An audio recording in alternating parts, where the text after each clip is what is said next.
Welcome back. Nikki Haley spent 6 years as governor of South Carolina and nearly 2 more as the U.S. ambassador to the United Nations under former President Trump. She is often mentioned as a possible running mate in 2024 or a presidential candidate herself. Ambassador Haley, welcome back to Meet the Press.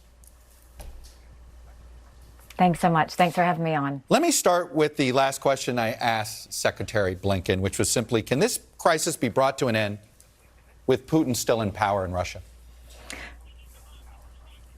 Well, I think, Putin's going to try. I mean, he's going to drag this out as long as he can. He's committed. He is an evil tyrant that we see is not going to stop until he can form the Soviet Empire. What we have learned in the lesson in all of this is when tyrants speak, we should listen. He said he was going to take Ukraine. He is. China said that they were going to take Hong Kong. They did. He said that he wants to take Poland and the Baltics. We should believe him. China has said they're going to take Taiwan next. We should be ready for that. Iran says they want to destroy Israel. Every time a tyrant speaks, we need to remember they've told us we need to listen. You sound like somebody then that would be in favor of a no-fly zone over Ukraine right now. Is that how you, if Putin is what you describe him as, what guardrails should we be putting on the NATO alliance right now?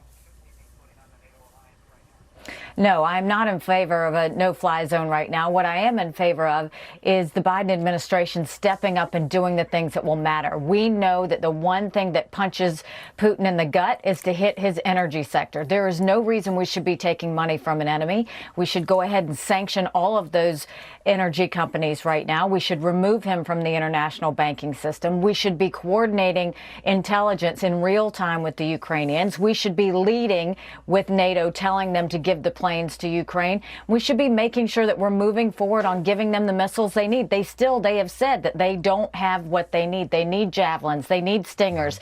They need anti-air and anti-tank missiles to be able to do this. We've got to give it to them. We should have done all this before Putin did his first move. We were late to the game. We're still late to the game. It's not too late now, but we've got to get on the ball. Well, one could argue that there's been 20 years of appeasing Putin.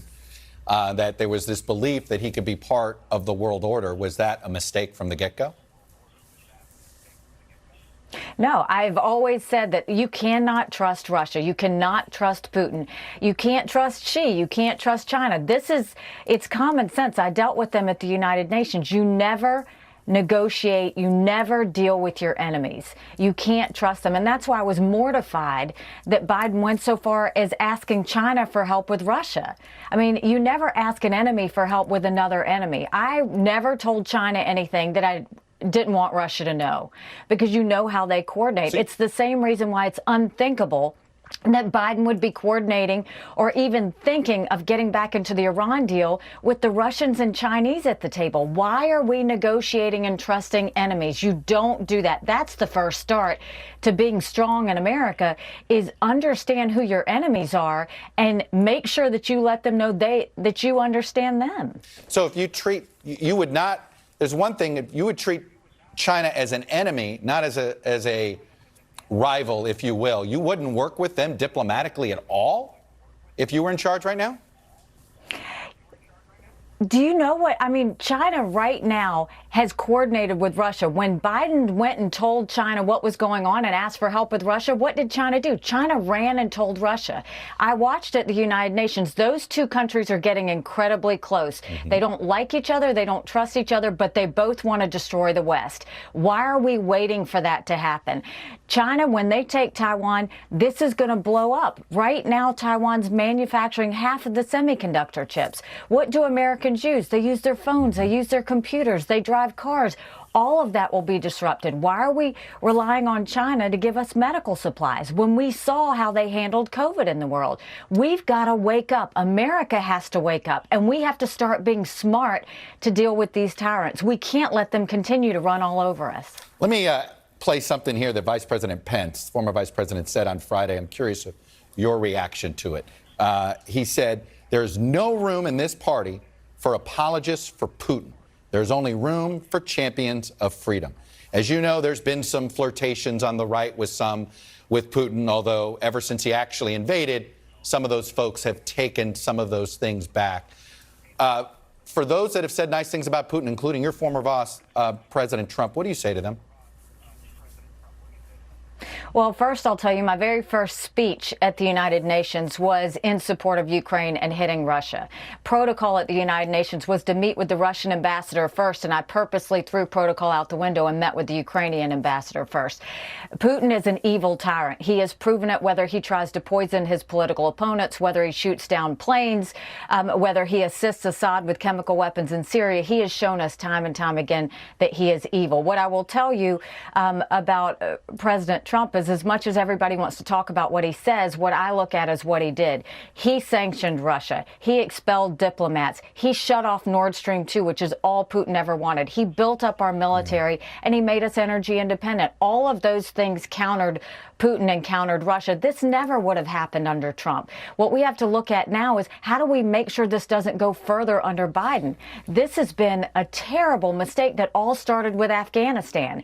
And one thing after the other, we've done nothing but show weakness. We have got to show strength. So what I would say is, you can talk about past presidents all you want, but the last thing you need to be doing is looking for the TV remote when your house is burning down. No, I understand. We've got to start dealing with the situation at hand. But Ambassador, you sort of imply that it was Biden's weakness on Afghanistan. But I mean, the Trump administration, Trump personally tried to roll back sanctions on Russia in 2017. They tried to lobby Congress to weaken Russian sanctions in legislation in 2017. He tried to remove sanction on a Russian oligarch company in 2018. Delayed chemical weapons sanctions that were required by law against Russia. And let's not forget holding Ukrainian military aid hostage for a political stunt. You don't think any of those things sent a message to Vladimir Putin that America is divided, the West is divided, and he can get away with whatever he wants? You said it in every one of those things. You kept saying he tried. All I know is what he did. And I was personally there at the United Nations when he got out of the Iran deal, when he sanctioned Putin, when he expelled diplomats, when he refused Nord Stream 2 pipeline. So I watched what he did. He did stronger things against Russia than Republican or Democrat presidents before him. I mean, this was something that Putin knew not to mess with the United States. Putin needs to know that again. We need to start standing up. Why are we even ho-humming around the fact that we're still taking Russian oil? Why are we doing that? Why would we take money from evil dictators? You never sleep with the devil, because then the devil owns you. The Europeans are finding that out right now. We need to be smarter than that.